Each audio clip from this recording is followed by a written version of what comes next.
In the argument above, the two selections in boldface play which of the following roles? So when we get this, we have to try and paraphrase what these roles are, and we have to kind of read and track what's going on in the whole argument even more carefully than we often have to otherwise. Also, these passages are often longer. American heirloom tomatoes, once common varieties of the fruit that has nearly disappeared with the modernization and standardization of farming techniques, are being actively preserved by conservationists who grow them in specially designed state-of-the-art hothouses that can precisely control the light, heat, and water the growing tomatoes receive. So that's kind of background.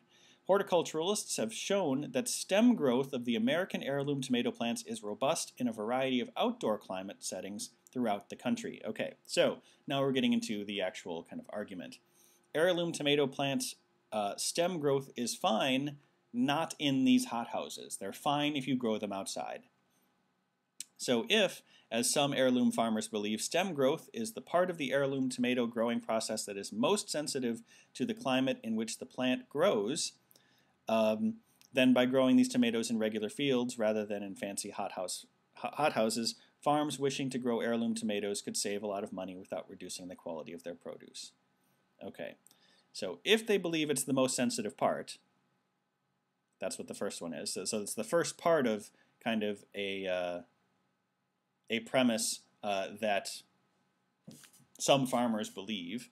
And then the second part is their conclusion that they draw based on that premise, that farmers who want to grow heirloom tomatoes could save a lot of money without reducing the quality of their produce. Just to keep reading to make sure we understand what's going on. However, heirloom growing farms should not be too hasty in leaving the hothouse. Other horticulturalists have shown that the flavor of the tomatoes is strongly influenced by the humidity at the time when the tomatoes are just starting to grow. And hothouses can also control humidity. So the overall argument structure is then that based on some evidence, some farmers figure they can save a lot of money by just growing the things in the dirt. But there's some evidence that that's not actually true. So, first one is it's kind of support for a farmer view, and the second one is the farmer view. Let's look for that in the answer choices. A, the first is an objection raised against the position ultimately taken by the argument. Nope, not an objection.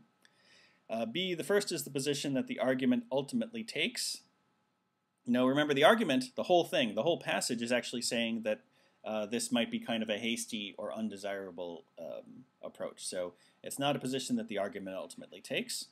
The first is a judgment offered in support of a position to which the argument ultimately objects. That sounds good. The second is the background on which that judgment is based. No. So it was fine for the first part, but it's not a background on which that judgment is based. It is the judgment itself, or the position itself. It's not C. D, the first is a judgment offered in support of a position to which the argument ultimately objects. Yep, that's the farmer view. The second is that position, namely the farmer view. Okay, choice D, said it. That is the one. And we can even see that the difference between D and E.